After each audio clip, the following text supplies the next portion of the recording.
제가 봉독하겠습니다. 부살엘과 오홀리압과 및 마음이 지혜로운 사람 곧 여호와께서 지혜와 총명을 부으사 성수에 쓸 모든 일을 할 줄 알게 하신 자들은 모든 여호와께서 명령하신 대로 할 것이니라. 모세가 부살렐과 오홀리압과 및 마음이 지혜로운 사람 곧 그 마음에 여호와께로부터 지혜를 얻고 와서 그 일을 하려고 마음에 원하는 모든 자를 부르매 그들이 이스라엘 자손의 성소의 모든 것을 만들기 위하여 가져온 예물을 모세에게 받으니라.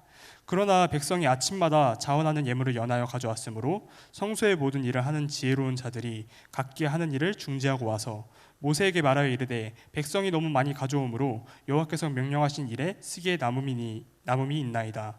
모세가 명령을 내리매 그들이 진중히 공포하여 이르되 남녀를 막론하고 성소에 드릴 예물을 다시 만들지 말라 하매 백성이 가져오기를 그치니 있는 재료가 모든 일을 하기에 넉넉하여 남음이 있었더라.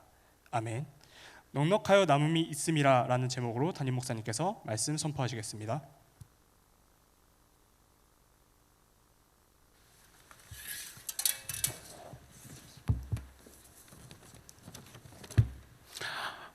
비도 오고 수요일인데 이렇게 교회 나와주신 모든 분들께 감사를 드리고 하나님의 축복이 넘치게 되기를 바랍니다.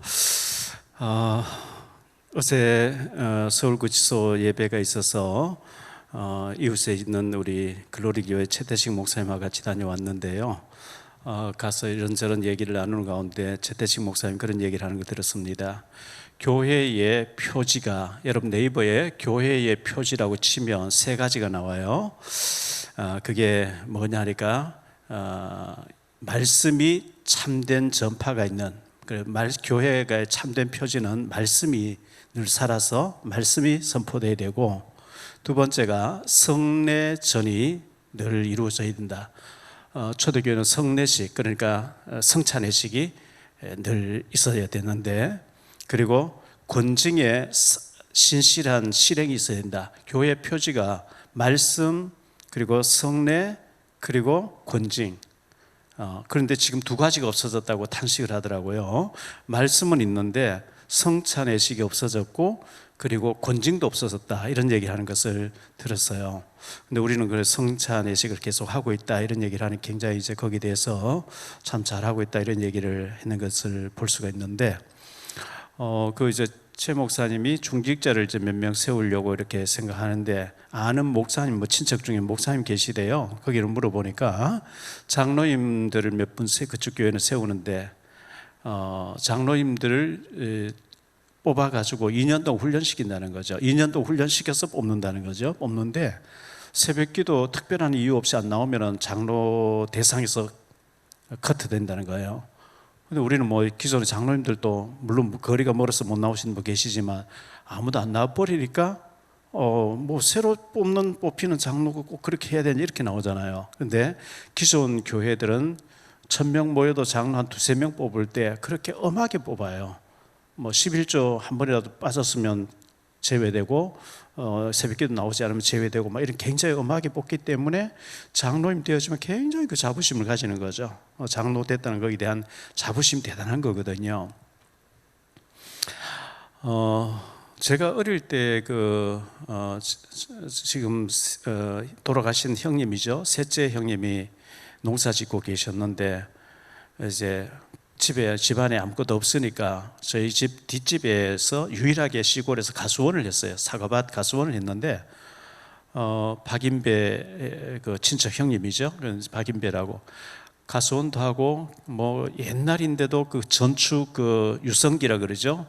전축도 있고 아주 뛰어난 사람이었어요. 전기불도 없는 사이에 그 집에는. 그 가정에서 저희 셋째 형님이 머슴을 샀었어요, 몇 년 동안. 그래서 1년에 얼마 받고 가수원에 일을 하고 이렇게 하는데, 군에 가기 전에 이제 제가 초등학교 다닐 때고, 형님은 군에 가기 전에 같은 또래 아마 18, 19, 20 그때쯤 되는 것 같은데, 저녁마다 이웃집에 모여서 화투 치고는 오는 것 같아요. 화투 치고 빵 사 먹고 하는 것 같은데, 어느 날 이제 빵을 2개 가져온 거예요. 요즘 마트에 가면 편의점에 가면 빵이 있을 텐데, 거기 빵에 설탕 덩어리에 붙는 게 있잖아요. 근데 그걸 늘 보리떡 뭐 맛없는 거 그것만 먹다가 누나하고 같이 이제 그 빵을 먹었는데 어떻게 빵이 이렇게 맛있을 수 있을까? 너무 맛있다고 막 아껴서 조금씩 뜯어 먹으면서 이렇게 이런 빵 맛을 처음 본다 이렇게 했는 적이 기억이 나. 초코파이 얘기가 나와서 이제 빵 생각이 나면서 그런 생각을 해봤거든요. 어제 이제 구치소 가면서 제 집 사람이 이제 간식을 이렇게 준비했는데 같이 가는 사람들 간식 준비를 늘 하더라고요. 어제 먹지 않고 남았는 것 중에서 오늘 제가 초코파이를 먹어봤어요. 먹어보니까 우리 입이 고급화돼 가지고 초코파이 먹어도 별로 맛이 없는 거지군요. 우리는 그게 맛이 없고 이것 뭐 정말 먹고 싶지도 않고 할 정도로 있으니까 뭐 먹는 건데, 북한에서 그 개성공단에서 근로자들에게 빵 하나 이거 주는데 먹어보고 너무 맛있으니까 먹지 않고 아껴서 집에 가져가고 그걸 또 팔아서 이렇게, 그래서 집에 가져갈 거 하나 주고 먹을 거 하나 주고 이렇게 해서 2개씩 줬다 그러죠. 그런데 지금 그 초코파이 사건 때문에 지금 뭐 재판이 열리고 이렇게 하니까 그런데 러시아에서도 이 초코파이가 그렇게 인기 있는 제품이다. 그리고 베트남에서는 제사상에 올라가는 필수 용품이 되었고, 캄보디아 같은 동남아의 모산 나라에 이 초코파이 그렇게 고급 빵이라고 이렇게 전해지고 있어요. 전주지검에서 그 지검장님이 이번에 그 초코파이 사건 때문에 2달 동안 국민들의 의견을 청취해 가지고 공소권 없음 이렇게 해서 재판 안 하고 할 수도 있다는 이제 의견 청취하겠다 이렇게 얘기하는 것을 오늘 신문에 봤어요. 그 경비선 사람이 뭐 1,050원어치 꺼내 먹었는데 우리가 그 자세한 사정은 모르죠. 어떤 감정이 그간에 뭐 경비 서면서 부딪혔던 일이 있는지. 어쨌든 그쪽에 회사에 물류 회사에서는 1,050원 그 빵인 필요 없고 무조건 구속해달라, 뭐 재판해달라 이렇게 했다는데, 그걸 잘 조절해서 1,000원어치 그 뭐 줄 수도 있는 건데 너무 사회가 이렇게 각박하게 흘러가지 않았으면 좋겠고, 그리고 경비서는 그 하청 업체에서도 군데 간식을 좀 둬서 뭐 컵라면이라도 둬가지고 그 밤새도록 경비 서는 사람이 배고프지 않도록 그런 좀 조치를 취해주면 저런 일이 벌어지지 않았을 텐데 하는 이런 아쉬움이, 뭐 제가 얘기하는 게 아니고 신문의 사설이나 신문의 기자들이 뭐 글 쓰는 사람들이 많이 그렇게 올리더라고요. 우리 사회가 너무 각박하게 흘러가지 않았으면 참 좋겠다 생각하는데, 교회가 원래 순수하게 교회 가기 위해서는 말씀이 복음적, 율법적인 말씀이 아니라 복음적인 말씀이 늘 선포되어져야 되고, 그리고 성찬예식, 성례전이 올바르게 시행되어야 되고, 그래서 주님이 나를 위해 죽으셨고 내가 이제 주님 위해서 믿음으로 살겠다고 하는 성찬예식의 의미가 늘 있어야 되고, 그리고 권징이 있어야 된다는 거예요. 잘못하면은 책망을 해야 되고 잘못하면은 회개해야 되고. 그런데 지금 치리한다면 다 다른 교회 가버리잖아요. 누가 치리받고 있겠어요? 그냥 불러놓고 야단치면 가버리는데. 그래서 권징이 사실상 없어지다시피 했거든요. 잠언 9장 7절 8절에 이렇게 말씀하고 있어요. 거만한 자를 징계하는 자는 도리어 능욕을 받고 악인을 책망하는 자는 도리어 흠이 잡히느니라. 거만한 자를 책망하지 말라. 그가 너를 미워할까 두려우니라. 지혜 있는 자를 책망하라. 그가 너를 사랑하리라. 거만한 자를 불러놓고 당신 그 틀려 때리면은 싸움이 일어나고 미워하고 막 이렇게 된다는 거예요. 성경이 그렇게, 성경 말씀 진리잖아요. 그래서 거만한 자는 책망하지 말라. 지혜로운 자는 책망하라. 그가 고마워할 것이다. 지혜 있는 사람은 책망 듣기를 원하는 거죠. 왜? 더 고치고 더 잘 되기 위해서. 그런데 거만한 자는 그 책망을 수용하고 곧 받아들일 수 없는 사람은 거만한 자죠. 그런 사람을 책망하면은 도리어 미워하고 이제 싸움이 붙게 되고 거만하게 된. 그래서 나를 책망하는 사람을 고마워해 주는 사람은 지혜로운 사람이죠. 그런데 뭐 나를 책망해? 이거 용서 못해. 그럼 미련한 사람이죠. 거만한 사람이죠. 성경은 뭐라고 얘기하고 있습니까? 디모데후서 3장 16절에 이렇게 말씀하고 있어요. 모든 성경은 하나님의 감동으로 된 것으로. 자, 저는 이제 세 가족 초청해 놓고 난 뒤에 성경은 하나님의 말씀이고 제가 아들 보고 편지를 써라 하면 아들에서 대서했고 내가 아빠 얘기인 것처럼 그렇게 그걸 따지면은 기계적 영감설이에요. 기계적 영감설은 불러주는 대로 그냥 썼을 뿐이다. 그런 기계적 영감. 근데 우리는 유기적 영감설을 얘기하거든요. 유기적 영감설은 뭐냐? 저자의 지혜와 저자의 경험과 감정과 모든 것을 하나님 다 동원해서 기록했다는 거예요. 그게 유기적 영감설이 맞는 건데요. 그냥 쉽게 하나님 말씀이라는 걸 강조하기 위해서 내가 아들 보고 편지를 써라 하면 아들 받아 적었으면 그 대서했을 뿐이고 그걸 아빠 얘기인 것처럼 성경은 1600도 40명이 기록했지만 그걸 하나님 말씀이다 이렇게 뭐 쉽게 표현하기 위해서 그런 얘기를 하는데 디모데후서 3장 16절에 보면 모든 성령 안에 감동으로 된 것으로 교훈과 책망이 나오죠, 그죠? 교훈해야 된다는 거예요. 말씀으로 책망해야 된다는 거예요. 말씀을 이런데 당신이 틀려서 그런 행동 틀린 거야. 책망을 달게 들어야 되는데 거만한 자는 책망을 못 받으니 미워하고 오히려 싸우게 되고 그래야 된다는 거예요. 그래서 교훈과 책망과 바르게 함과 의로 교육하기에 유익하니 책망이 들어가야 되는 거죠. 디도서 2장 15절에 보면 이렇게 말씀합니다. 너는 이것을 말하고 권면하여 모든 권위로 책망하여 누구에게든지 업신여김을 받지 말라. 책망하라고 얘기하고 있어요. 잘못한 거 세상에서 우리가 오랜 동안 체질 동안 완전히 그 잘못된 걸 교회 와서 지적을 받고 내가 잘못됐구나 고쳐야 되잖아요. 잠언 6장 23절입니다. 대저 명령은 등불이요 법은 빛이요 훈계의 책망은 곧 생명의 길이라. 책망을 받아들인 것이 생명의 길이라, 사는 길이라는 거죠. 잠언 25장 12절이에요. 슬기로운 자의 책망은 청종하는 기의 금고리와 정금 장식이니라. 슬기로운 자의 책망은 청종하는 자의 기의 금고리와 정금 장식이다. 그 대통령 부인들이 해외 나갈 때 귀걸이 여자들 본능적으로 이제 귀걸이 목걸이 하겠죠. 근데 그걸 뇌물 받고 막 비싼 걸 해가지고 계속 그 말썽이 나는 걸 보면서 좀 산 걸 이렇게 하면 좋을 텐데 왜 저렇게 꼭 문제가 되도록 이렇게 할까 이런 생각을 하는데요. 어쨌든 이 책망을 잘 받아들인 자는 귀의 금고리와 정금 장식 같다 이렇게 했습니다. 전도서 7장 5절에는 이렇게 말씀합니다.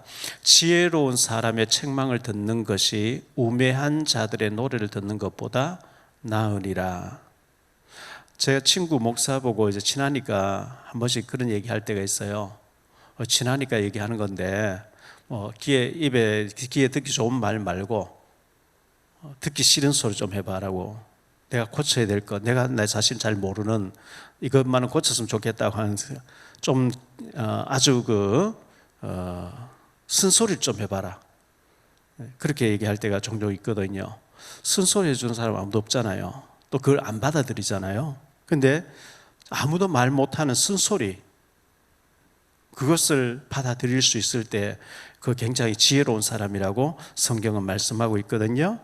자, 다윗이 범죄했어요. 사무엘하 11장에 보면 우리아를 전쟁터 내보내고 우리아 아내 바세바를 빼앗고, 사무엘하 22장에 보면 나단 선지자가 와서 비유로 책망하는 거 잘 아시죠? 어떤 부잣집에 양이 100마리 있었는데 이웃에 가난한 사람이 양 한 마리, 어린 양 새끼 한 마리 있는데 그 가족같이 딸처럼 키웠는데 손님이 왔는데 자기 걸 놔두고 이웃 가난한 사람의 그 양을 빼앗아서 대접했다.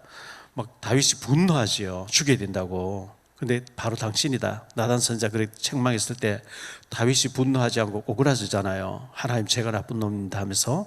그게 이제 사는 길이었거든요. 요즘 제가 새벽 기도를 인도하면서 역대하 이제 24장이 나오는데요.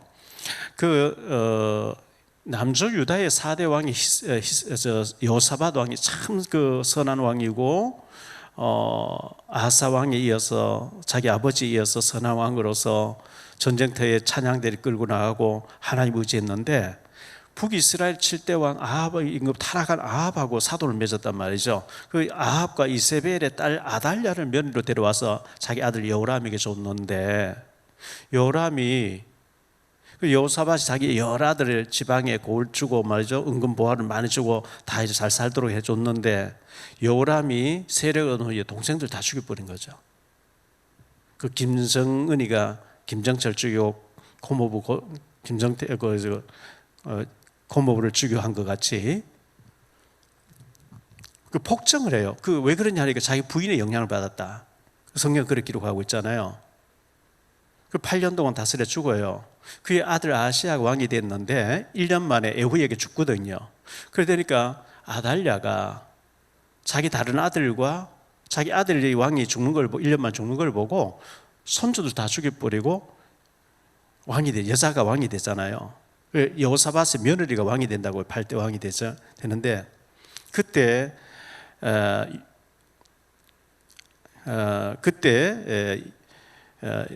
여호야다라고 하는 대제사장이 있었는데 그 여호야다의 부인이 여호사부앗이라고 하는 사람인데요. 그 사람이 6대 왕 아하시아의 아들 요아스를 몰래 죽인 데서 빼돌려 가지고 6년 동안 성전에서 키우죠. 그러니까 요아스에게는 그의 그 고모고 고모부고 그렇죠. 그래서 7살짜리를 6년 동안 키워가지고 왕으로 세우고 아달랴를 죽이고 이렇게 했는데 여호야다가 살아있을 동안에는 하나님 잘생기다. 여호야다 고모부가 딱 죽으니까 타락하고 뭐 바알스를 섬기고 막 이렇게 하잖아요. 그래서 이제 대제사장 여호야다의 아들 스가랴가 하나님의 말씀을 가지고 책망하죠. 책망하는데 그러면 그 자기에게는 공로자고 생명의 은일이고 했던 그 여호야다의 아들 스가랴가 책망할 때 하나님 앞에 꼬꾸라져야 되는데 돌로 쳐 죽여버려요. 나오죠. 무리가 함께 깨하고 왕의 명령을 따라 그를 여호와의 전뜰 안에서 돌로 쳐 죽였더라. 이게 타락한 왕의 모습, 책망을 못 받아들인 거죠. 우리는 하나님 말씀 앞에서 제 자신부터 말씀의 책망을 듣고 또 회개하고 고치려고 애쓰고 이렇게 해야 되는 거거든요. 오늘 말씀 첫 번째로 생각할 말씀은 하나님과 이스라엘 백성과의 관계입니다. 언약의 하나님인데요. 하나님의 언약의 하나님이고 우리 언약의 백성이고 언약의 하나님인데 창세기 2장 1절로 3절에 보면 안식일을 거룩하게 지켜라 이렇게 말씀했어요. 하나님 안식일 예배를 중요시하는, 요즘 말로 하면 예배예요. 주일이죠. 안식일 언약. 그리고 2장 17절에 보면 선악과 언약을 주셔서 다 먹되 선악과는 안 돼. 이건 반드시 죽어. 사탄이 있어 악이 되는 존재가 있어도 따라가면 안 돼. 창세기 3장 15절에 근데 범죄했어요. 죽는 길 갔어요. 여자의 후손이 와서 뱀의 머리를 상하게 할 것이다. 예수 그리스도를 보내주실 것을 약속했죠. 그리고 가죽 옷을 지어 입히면서 여자의 후손이 와서 이 양처럼 죽어줄 거야. 이 짐승처럼 죽어줄 거야. 그리고 난 뒤에 아브라함을 구별해서 불러내시고 믿음의 조상이잖아요. 아브라함 창세기 12장 1절로 3절에 아브라함과의 언약적 관계를 이제 맺고 네 후손 가운데 그리스도가 나게 하겠다 약속을 맺었는데요. 레위기서 17장 11절에 보면 피에 대해서 말씀하셔요. 육체의 생명 피에 있습니다. 내가 이 피를 너희에게 주어 제단에 뿌려 너희의 생명을 위하여 속죄하게 하였나니 생명이 피에 있으므로 피가 죄를 속하느니라. 구약 시대에는 계속 피제사를 드려야 돼요. 히브리서 9장 22절 구약을 인용하면서 얘기했죠. 율법을 따라 거의 모든 물건이 피로서 정결하게 되나니 피 흘림이 없은즉 사함이 없느니라. 예수 그리스도 십자가를 말하는 십자가의 복음을 얘기하는 거죠. 그래서 우리가 예배를 통해서 하나님과 우리와의 관계, 그리고 언약궤, 구약에는 언약궤를 굉장히 중요시합니다. 언약궤 중심으로, 언약의 말씀 중심으로 거룩한 삶을 살 것을 말씀하는데요. 그 다음 생각할 말씀은 예수 그리스도의 언약이에요.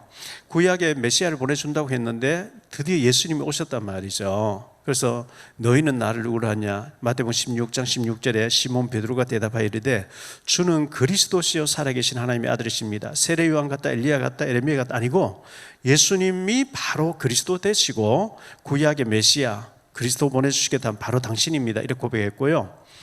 17장 마태복음 17장 8절에 보면 지사들이 눈을 들고 보매 오직 예수 외에는 아무도 보이지 않더라. 모세도 사라지고 엘리야도 사라지고 오직 예수만 보이더라. 우리가 모세를 바라보면 율법 때문에 우리가 절망하게 되고요, 율법으로 우리가 구원 얻을 수 없고, 율법을 다 지킬 수도 없고, 율법으로는 눌리고 계속 이제 안 되는데, 모세, 엘리야는 신비를 얘기하잖아요. 능력을 얘기하잖아요. 능력으로 안 돼요. 오직 예수만, 모세도 사라지고 엘리야도 사라지고 오직 예수만 보여야 돼. 오직 예수만 우리가 붙잡아야 되고, 예수님 바라볼 때 우리가 힘을 얻게 되고, 마태복음 28장 20절에 보면 세상 끝날까 주님이 항상 우리와 함께 하겠다. 여러분이 혼자 있어도, 저도 마찬가지고 혼자 있어도 혼자가 아니고 주님이 나와 함께 하시기 때문에, 주님의 배경을 우리가 가지고 있기 때문에, 사실은 예수님이 함께 하는 것 때문에 우리가 승리해야 돼요. 뭐 화낼 것도 없고요. 왜? 주님이 살아계시고 주님 나와 함께 하시는데, 주님 나의 사정 다 아시는데, 없으면 없는 대로, 있으면 있는 대로 주님 앞에서 항상 임만을 하시게 됐기 때문에, 없는 것에서 또 하나님 앞에 기도해야 될 일이고, 또 있는 것에서도 하나님 앞에 기도하고, 하나님이 원하는 대로 우리가 살아가도록 있어야 되고요. 그리고 십자가를 지고 따르는 삶을 살아야 돼요. 예수님께서 그렇게 말씀했거든요. 누구든지 나를 따르고 십자가를 지고 따라오라 했기 때문에, 십자가는 죽음을 의미하잖아요. 갈라디아 2장 20절인데요. 내가 그리스도와 함께 십자가에 못 박혔나니 그런즉 이제 내가 사는 것이 내 안에 오직 그리스도께서 사시는 것이라. 이제 내가 육체 가운데 사는 것은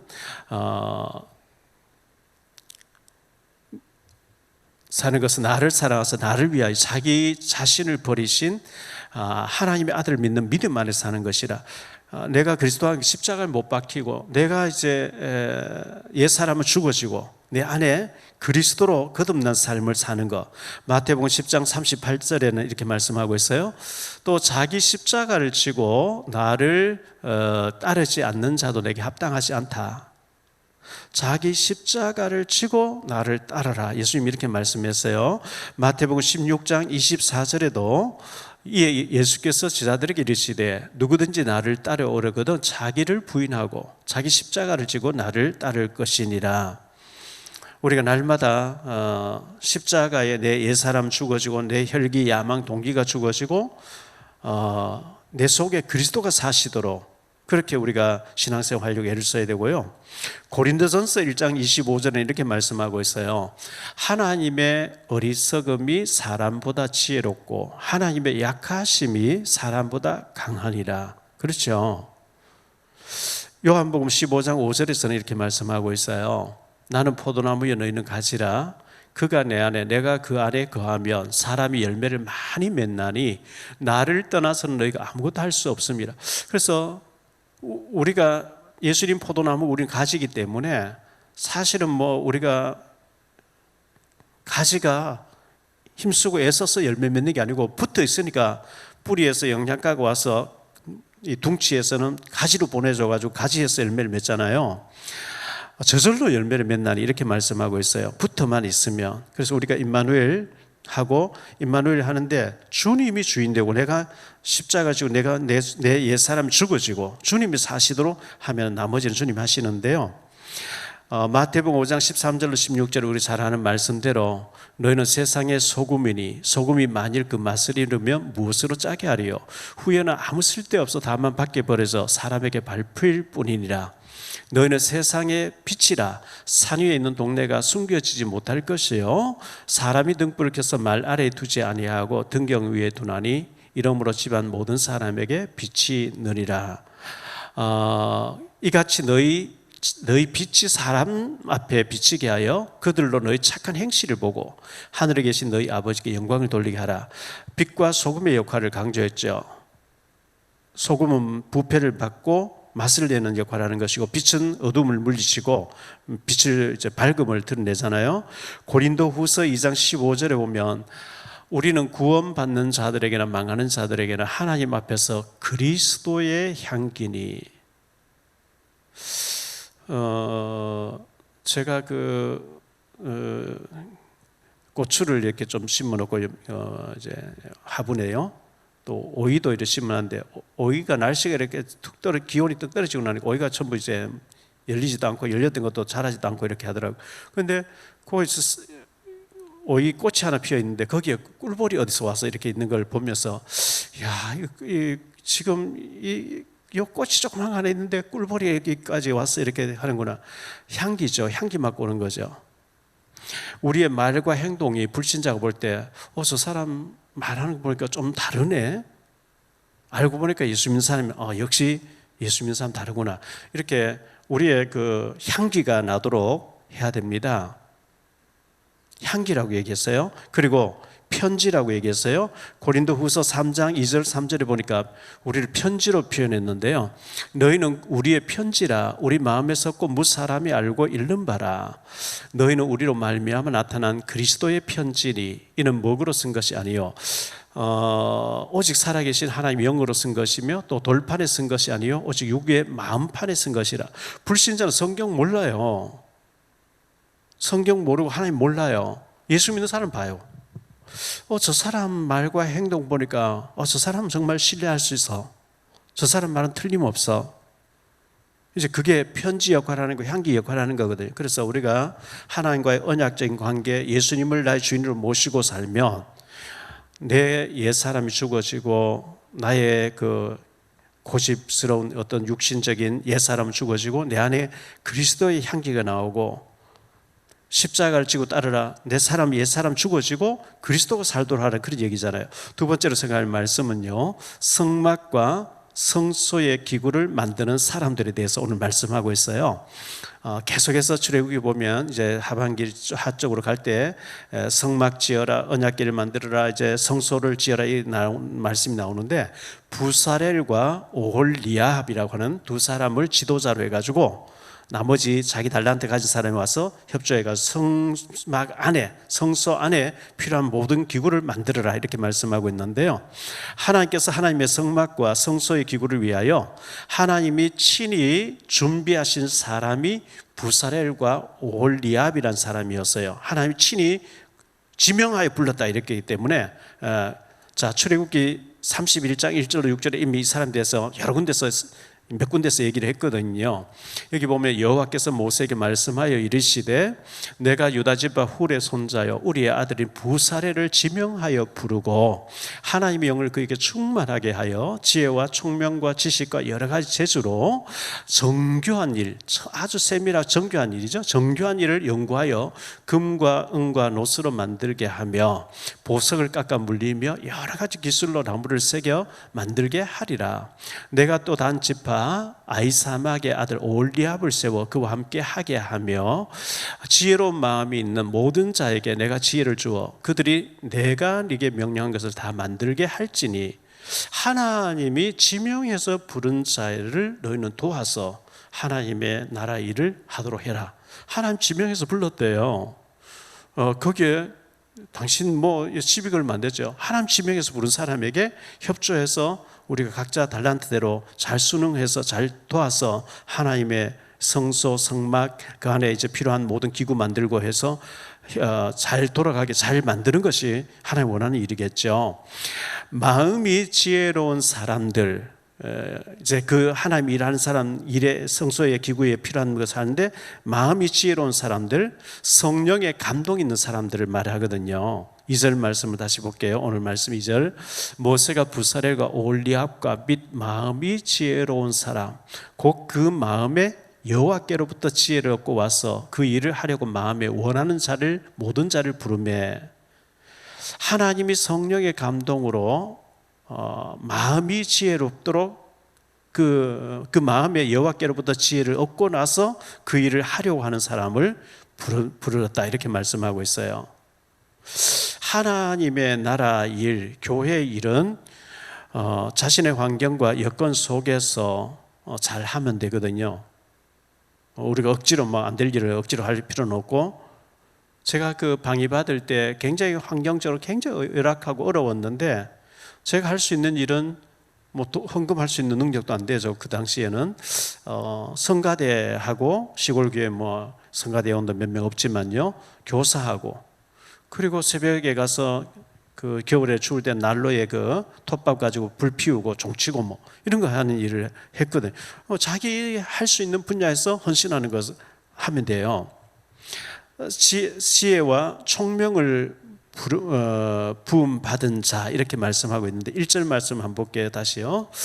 부사렐과 올리압과 및 마음이 지혜로운 사람 곧 여호와께서 지혜와 총명을 부으사 성소에 쓸 모든 일을 할 줄 알게 하신 자들은 모두 여호와께서 명령하신 대로 할 것이니라. 지혜와 총명을 하나님 부어서 성소에 쓸 모든 일을 할 줄 알게 하신 자는 헌신해라 이렇게 말씀하고 있어요. 요즘 말로 한다면 뭐 방송실에서 달란트인 사람은 거기서 또 차량 운행이 사실 힘들죠. 남들보다 일찍 나와서 차 몰고 가서 사람들 태워서 오고 뭐 누가 알아주지도 않는데 짜증나게 할 수 있겠죠. 차량 봉사하는 일, 또 식당에서 봉사하는 일, 성가대 구역장으로 주일학교 여러 가지. 근데 그런 거 귀찮다고 아무것도 안 하면 하나님 앞에서 아무것도 안 되죠. 주님 앞에 설 때 너 뭐 하다 왔어? 전 그냥 놀다가 왔어요. 이러면 안 되죠. 내가 할 수 있는 데서 최선 다하면 돼요. 하나님께서 지혜와 총명을 부어서 성소에 쓸 모든 일을 할 줄 알게 하신 자들을 불러서 일을 시키라 이렇게 말씀했기 때문에 그렇습니다. 세 번째로 생각할 말씀은요, 자원하여 헌신하는 사람들, 자원해서 헌신하는 것이 믿음이죠. 자, 첫 번째로 생각할 말씀은요, 부름에 하나님 부르셨대요. 2절 말씀 다시 보겠어요. 모세가 부사렐과 올리압과 및 마음이 지혜로운 사람 곧 그 마음에 여호와께로부터 지혜를 얻고 와서 그 일을 하려고 마음에 원하는 모든 자를 부르며, 마음에 원한다 이 말이 뭐죠? 자원이죠. 그래서 3절 말씀에도 그렇게 나와요. 그들이 이스라엘 자손의 성소의 모든 것을 만들기 위하여 가져온 예물은 모세에게 받으리라. 자원해서, 그러나 백성이 아침마다 자원하는 예물을 가져왔다 이렇게 말씀하고 있어요. 이게 굉장히 중요하거든요. 자원해서 하는 일. 누가 시켜서 하는 것도 좋지만 나는 이런 일을 할 수 있어요. 나는 이렇게 헌신할 수 있어요. 이렇게 헌신하는 거.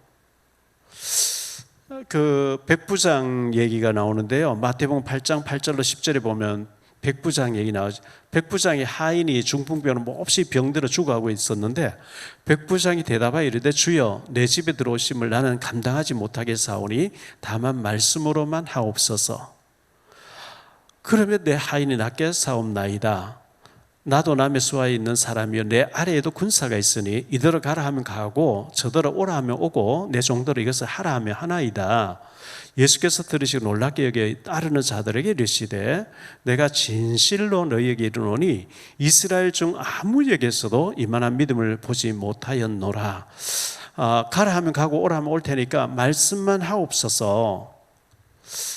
이런 믿음 굉장히 중요하죠. 그리고 자원하여 헌신하는 사람들이 나오는데요. 조금 전에 말씀드렸습니다마는 2절에도 마음에 원하는 자, 3절에도 자원해서 예물을 가져왔으므로 누가 시켜서 아니고 내가 이걸 가지고 내게 있는 것으로 이렇게 헌신해야 되겠다. 자원해서 가져왔어요. 하나님의 나라의 일을 할 때는 자원해서 하는 게 굉장히 중요하고요. 그리고 즐거운 마음으로 하는 게 굉장히 중요하죠. 역대상 29장에 보면 다윗이 헌금할 때에 모두가 즐거운 마음으로 기쁜 마음으로 헌신했다고 이렇게 나오고 있거든요. 얼마나 이 광야의 사람들이 모세의 명령에 의해서 성소 안에 쓸 모든 기구를 만드는데 자원을 잘했는지 너무 많이 가져오므로 남아서 더 이상 가져오지 마 이렇게 광고를 했다는 거예요. 남음이 있나이다 이렇게 말씀하고 있어요. 너무 많이 헌신하니까 남음이 있나이다. 4절로 7절 말씀인데요. 성소의 모든 일을 하는 지혜로운 자들이 각기 하는 일을 중지하고 와서 모세에게 말하여 이르되 백성이 너무 많이 가져오므로 여호와께서 명령하신 일에 쓰기에 남음이 있나이다. 모세가 명령을 내리며 그들이 진중에 공포하여 이르되 남녀를 막론하고 성소에 드릴 예물을 다시 만들지 말하며 백성이 가져오기를 그치니 이는 있는 재료가 모든 일을 하기에 넉넉하여 남음이 있었더라. 교회마다 막 모자라서 광고를 많이 하지요.